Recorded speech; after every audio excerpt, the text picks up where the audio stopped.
Roose Bolton also served the Starks, Your Grace.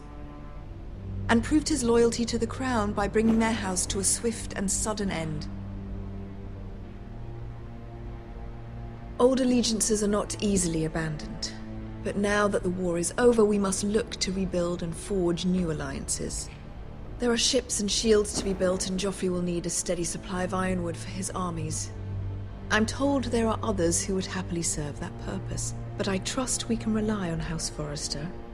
Forrester Ironwood does seem rather unique. Yes, Your Grace. It would be a shame to see it fall into the hands of another house. I imagine you'd do almost anything to prevent that from happening, wouldn't you?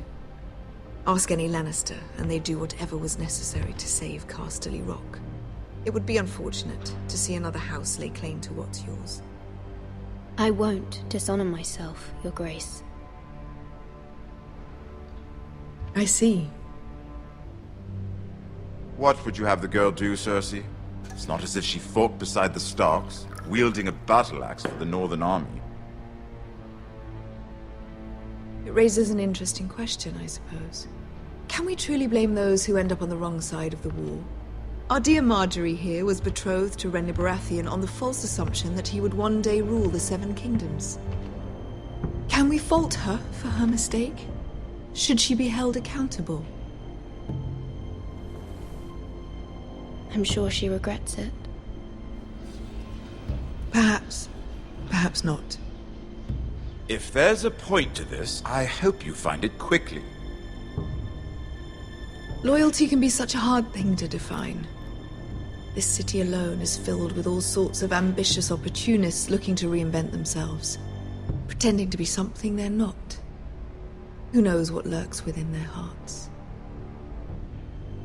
You are a girl from the north, here in service to Lady Marjorie. One can only assume her interests are yours. Yet loyalty to a king, that must be absolute, beyond question. And if your loyalties were to become conflicted between your king and the very person whom you serve, what would you do then? I'm sure she would... Let the girl answer the question. Go on. My loyalties would never conflict, Your Grace. That's a coward's answer. I will not have my time wasted by a northern girl who thinks she can play games. Who do you choose?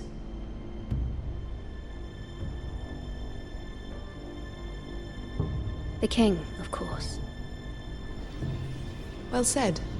I was beginning to worry you didn't have your priorities straight. She is a threat to the crown, isn't she? The most dangerous handmaiden in all of King's Landing. My sense is this girl will say almost anything to get what she wants. Which is not very encouraging. I'd like a word with you, if I may. Of course, Your Grace.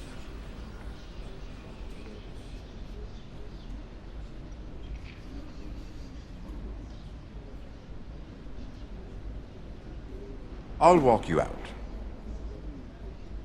This may come as a surprise, but I met your father once, at the tourney at Lannisport. Even then he didn't trust Roose Bolton. We only spoke briefly, but your father struck me as an honorable man.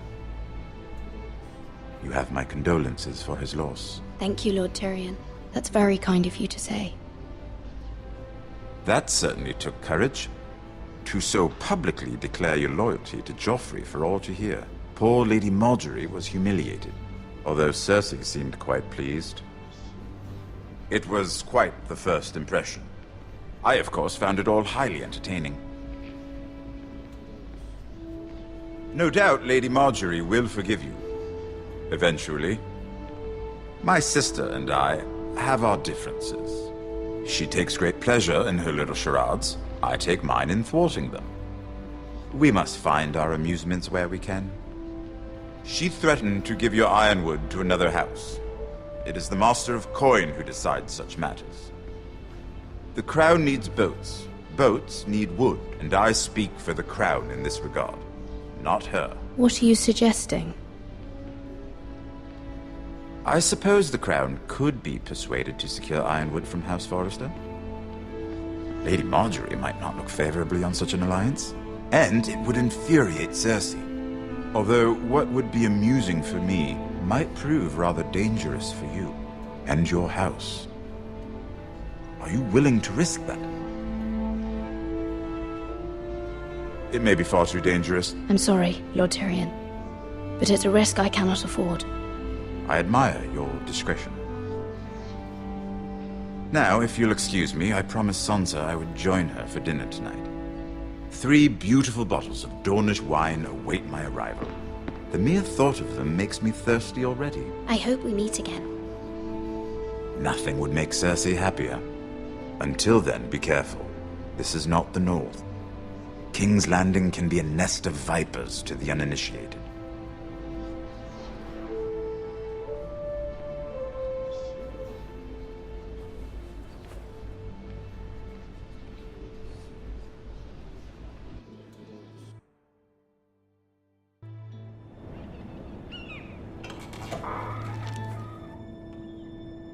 Mira, I was worried.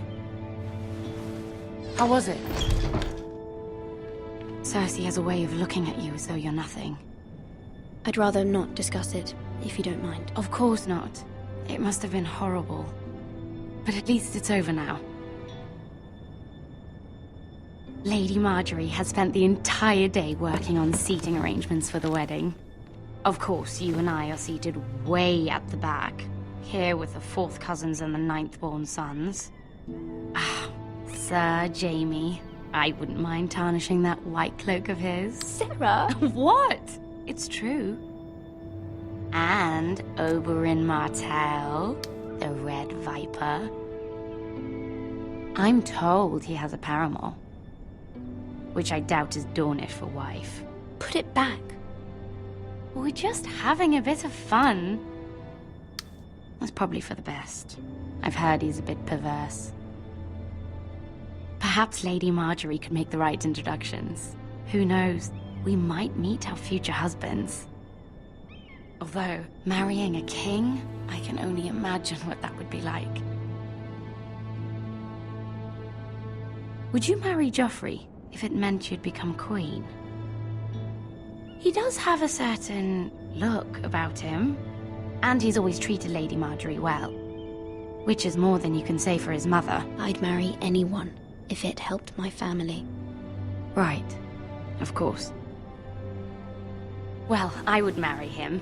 Imagine the power you would have as Queen of the 7 Kingdoms. I might even allow you to be my handmaiden. Let's see, who else should we marry off?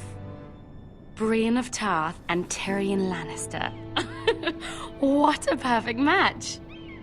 Sir Bronn and... What are you doing?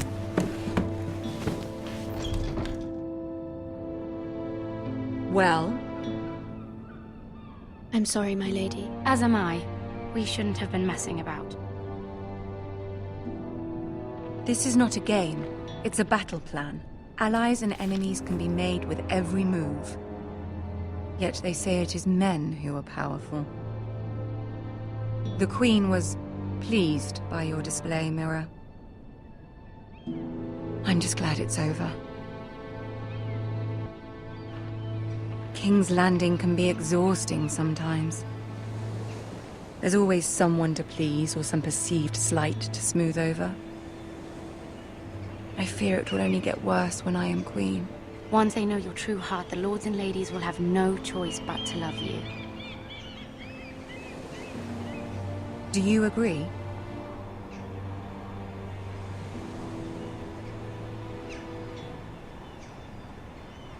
People are not always so easy to please. If you showed Cersei your true heart, she would stab it with a fork. You learn very quickly. Your words to Cersei were brave, but I know you must fear what the Boltons might do to your family. I do appreciate your willingness to appease her, as difficult as it may have been. Thank you, my lady. There's been something on my mind. Something important.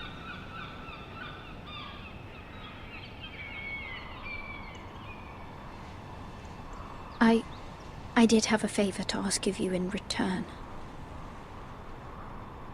Whatever you wish to say, you can say it in front of Sarah. There are no secrets between us. It's about my family. I trust her.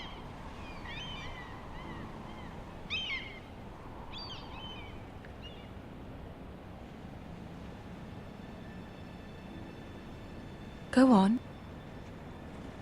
Ask. Forgive me, my lady. I wouldn't otherwise ask this of you, but my mother insisted. It's about my family. Ramsay Snow. What would you have me do? My mother fears our family will suffer if Ramsay is left to do as he likes. She thought, if a raven could be sent to the Boltons to let them know House Forrester has the protection of the crown. I know it's a lot to ask of you, and I wouldn't otherwise, but she insisted. That is no small request, especially now. I know, my lady, and I wouldn't ask this of you otherwise. But my mother has left me no choice. She insisted. Joffrey knows only too well your family fought for the Starks, and now you would have me ask him to intervene. Is the situation that dire? You can't, my lady. King Joffrey won't like it. Just think how he turned on Lady Sansa. Please, Lady Marjorie, I beg of you. I fear for my family's safety.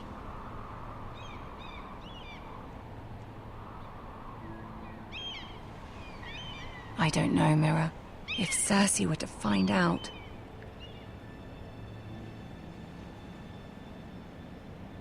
Don't let the Queen bully you. You have power over him, Lady Marjorie, as no one else does. Not even his mother. Ramsay Snow will arrive at Ironrath within the week. I would never ask this of you if it weren't so urgent.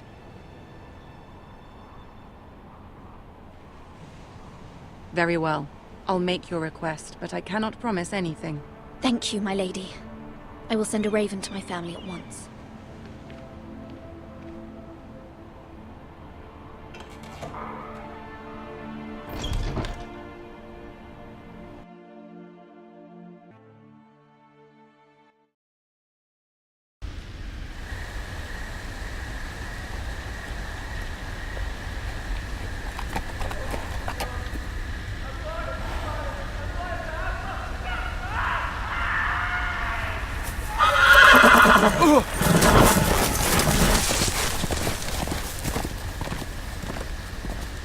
Seven hells.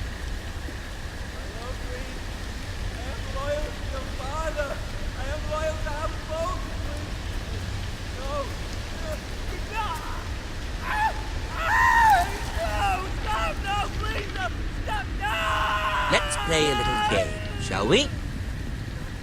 Did you know my ancestors wore the skins of their enemies as a coat?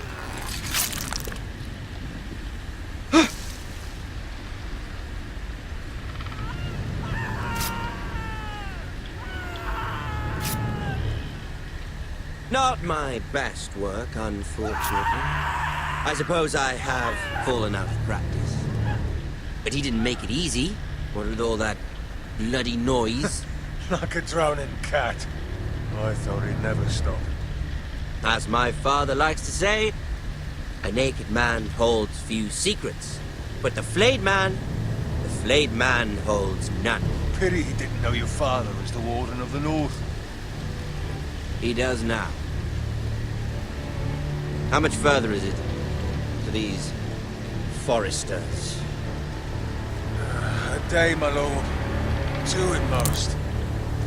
What was that? My lord? Shh! Listen.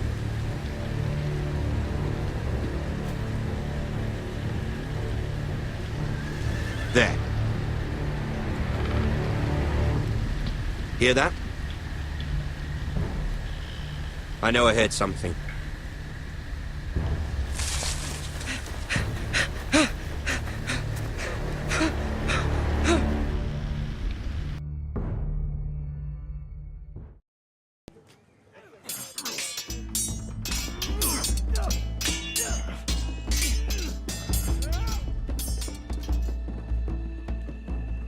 Lord Ethan, as I